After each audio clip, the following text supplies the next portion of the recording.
Hey you guys, welcome back to My Table 3, and today I'm going to share a recipe. I haven't done a cook with me video in a while, so I thought I would share the latest recipe that will be out soon on my blog post featuring this head of cauliflower. So join me in the kitchen today while I do a low carb Trim Healthy Mama S version of my Pepperoni Pizza Califlower Salad. It is a great side dish to go with any grilled meat or just any weeknight dinner around your table. It's pretty quick, and I'm going to show you how to put it together. So let's get started. Alright guys, so I'm going to start off by showing you the ingredients for this recipe. So I have one large head of fresh cauliflower. I don't know if you can tell, but I just took the greenery and as much as the inner stem as I could off. Then you're going to need, then I have our spices, which is 1 teaspoon of garlic powder, 1 teaspoon of onion powder, 1 teaspoon of Italian seasoning, and 1/8 of a teaspoon of salt, which that will probably be adjusted.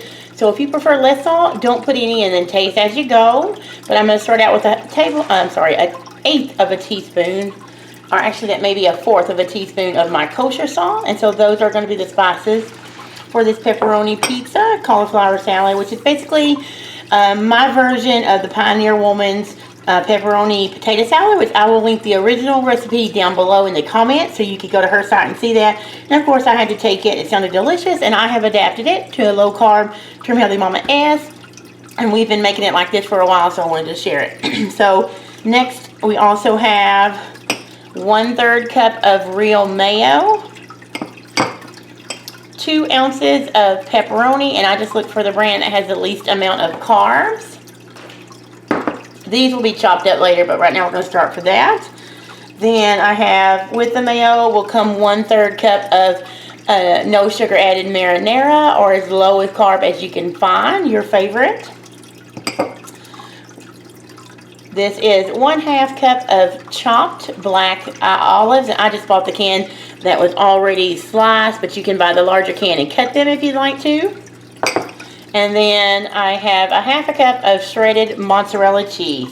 And that is it. Now we may adjust the seasoning later, but we're going to start now. The first thing I'm going to do is get my cauliflower ready. If you don't have fresh cauliflower, like I said, this is about 3 pounds. I would say probably about 2 pounds, 14 ounces. So right at 3 pounds, you could always buy the frozen and cook them until tender, following the directions on the back of the package. But I have this. Aldi's had it for a great price. I think they were like, and these are huge heads, and they were like, oh, I don't know, I think they were like $2.40 or something like that my last time I went grocery shopping a few days ago. And so this saved me a little bit more, even at the $1 a bag at Walmart. I believe they're just 12 ounces, so this saved me a little bit there because I'd have to have almost 4 bags. So that, I'm going to do that. I'm going to move this stuff out of the way and show you how I get that ready in my Instant Pot, because I actually do it just a whole head like this, and I'm showing you. Since this is a larger head, I'm not quite sure how many minutes it's going to take, but we're going to tie it and I'll keep you guys updated. So I'm going to kind of back out a little bit so you can see that. Turn it so you may not be able to see the... I don't know where my trivet is. I usually put the trivet in the bottom. If you've seen my cauliflower soup or any of that recipe, you will know that I have used my Instant Pot before for the cauliflower, and it works great, and you can even leave it at whole. So I usually put the trivet in there, put about a cup or 1.5 cups of water in the bottom, but this time I don't know where it's at, so I'm just going to put the whole head down in the cauliflower like that. And this is a large, so this is a 5-quart Instant Pot, so mine's smaller, so it won't look this full in yours. But this comes right up to the max, almost the line. Of course, I'm not going to put anything else in it, so it'll be totally fine. I'm going to put the lid on it, make sure it's a seal, and then I'm going to set it on manual. And I think I'm going to do 7 minutes. I think I'm going to start at, yeah, I'm going to do 7 minutes, and then I'm going to do a instant pressure release. So I'm going to get this started. I'm going to let it come to pressure. I'm going to cook it for 7 minutes on on medium, on manual, and I'll be right back to show you what it looks like after that 7 minutes. Alright guys, so I went ahead and finished this, and we're going to check this and see how this is. I'm just going to get a knife and see. Oh yeah. Oh, yeah, so I think that'll work. I'm going to go ahead, let it cool off completely, and then I'll show you how to mix the potato salad. Now, in all honesty, this is the second head of cauliflower I had made. The first one I put on, I showed you at 7 minutes, way too soft, so I went ahead and prepped some instant, not instant, but some cauliflower mash for a dinner later in the week. This one I redone at 4 minutes, but honestly I think you should do it at 3 minutes because you want this potato salad chunky. If you don't, 4 minutes is great. We'll see how this holds up once I start mixing. Oops, sorry.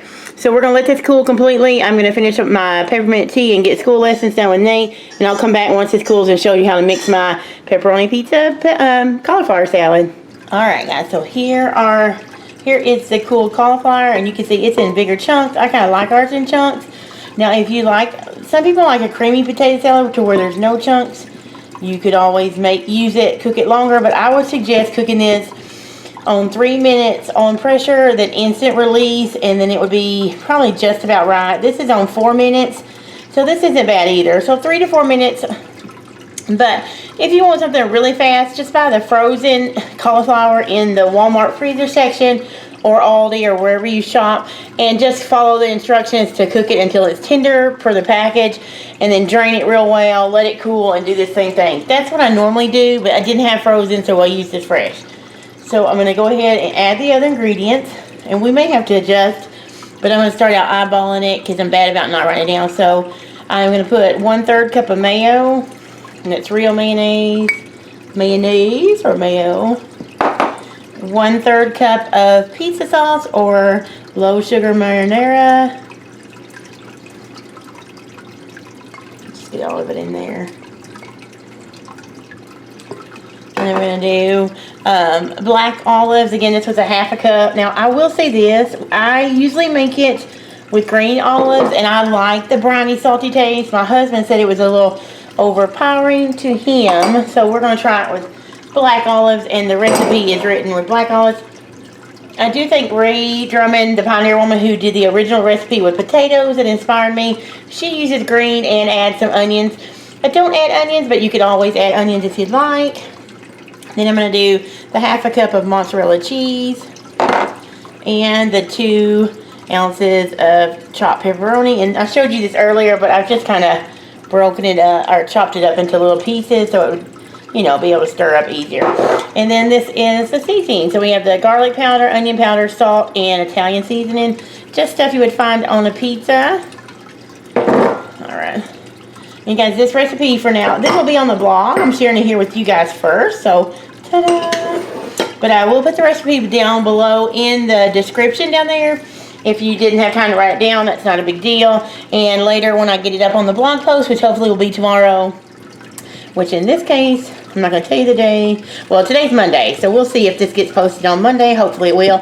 I'm doing food preps for the week, so I'm making a mess doing food preps. Anyway, I wanted to share this with you while I'm doing that on this video. You'll be the first to see it. It'll be out on my blog sometime this week. And then in that case, I'll put the link to the blog post when it comes out. So now you are just going to stir this around. Make sure all of the cauliflower gets some of that seasoning, the marinara, the mayo. And once you get it all stirred up, then you want to taste it to adjust. Maybe like more salt. And like I mentioned earlier, I like the green olives better, but my husband said he wanted to try it with black. And so he likes that better because you know how green olives are. They're briny and salty, which I love, but he's not a huge fan. So that's what it looks like, guys. It is just pepperoni pizza cauliflower salad. I'm going to taste it real quick and see if I need to add anything else extra.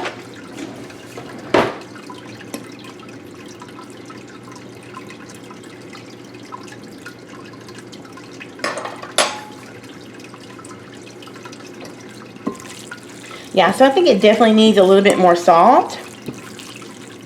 Mine does. So like I said, this is a good part where you can adjust. I'm going to step away and get some salt.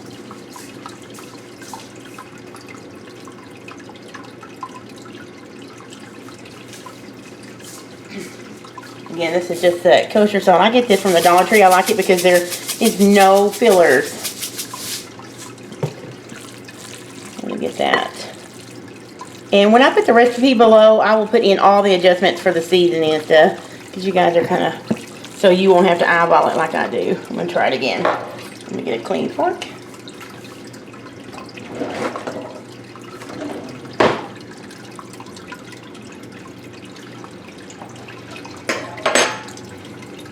Yep, I think that's perfect. Alright guys, so there is my pepperoni pizza cauliflower salad. I would chill it probably for at least an hour before you serve it, because just like any potato salad or cauliflower salad, once it chills, it'll definitely, all the flavors will have time to come together. And so here's another great summer sub for potato salad if you follow Trim Healthy Mama. And for those of you that say, does it taste like just like potatoes? No, I wouldn't dare to lie to you like that, but it does work wonderfully for us. We enjoy it, and if you like cauliflower, you will love it. Yeah, so there's your basic recipe for my pepperoni pizza cauliflower. Let me know in the comments if you've tried it before. And again, I'll link to the Pioneer Woman's original potato salad below, because that's the recipe that inspired this. And I thank you guys for watching. And I'll see you next time at my table of 3.